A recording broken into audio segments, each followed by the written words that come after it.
Hi, my name is John Alzheimer, and I am a credit expert who contributes to creditcardinsider.com. If you have any questions for us, please leave them in the comments section below.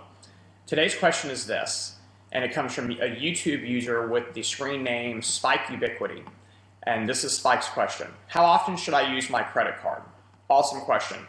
First off, I'm glad you have a credit card. Credit cards are unfairly demonized by some very vocal consumer advocates and users of cards, which is a little unfair because they're a very safe form of transacting, and as long as you're responsible with them, they're very inexpensive. In many cases, it's free to use a credit card.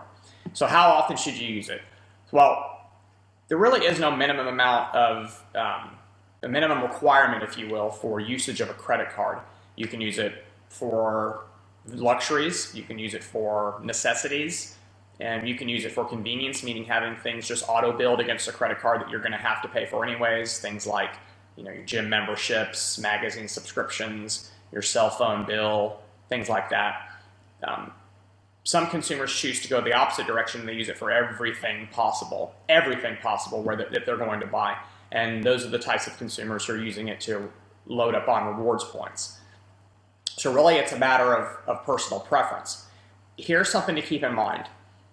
The credit card issuer makes no money if you don't use the card unless there's a fee. So if there's no annual fee on your credit card and you don't use it, then the credit card issuer actually loses money having you as a customer. You're below the $0 line on the revenue curve for them. They will eventually close your account. They may close it after 3 months of inactivity. They may close it after 6 months of inactivity. They may close it after 2 years of inactivity. It's completely up to the credit card issuer, and there is no standard in the credit card world regarding how long you have to be inactive before the credit card issuer will close the account. The reason that they will eventually close the account is because they are no longer allowed to charge you inactivity fees. There actually was a time in the past where if you sat on your credit card for more than a few months without using it, you would actually get assessed a fee, $30, $29, and that was an inactivity fee. The CARD Act, which is the Credit Card Accountability, Responsibility, and Disclosure Act of 2009, made inactivity fees illegal. So there are no more inactivity fees on credit cards, and so the only alternative for the issuer is to close your card because they don't want that extension of credit sitting out there not being used. However, it is at risk.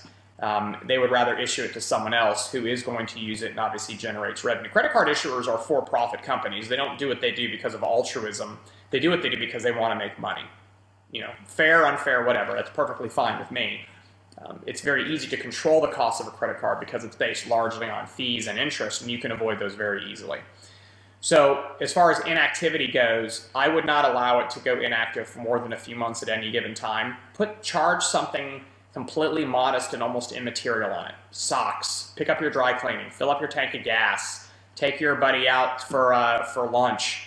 Do something to get some activity on the card, which generates revenue for the card issuer in the form of interchange or the swipe fee, which is picked up by the merchant, not by you.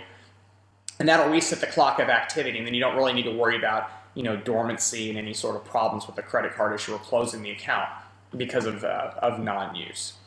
So if you have any other questions pertaining to credit or financial topics, then please submit them to creditcardinsider.com or in the comments section below. Have a nice day.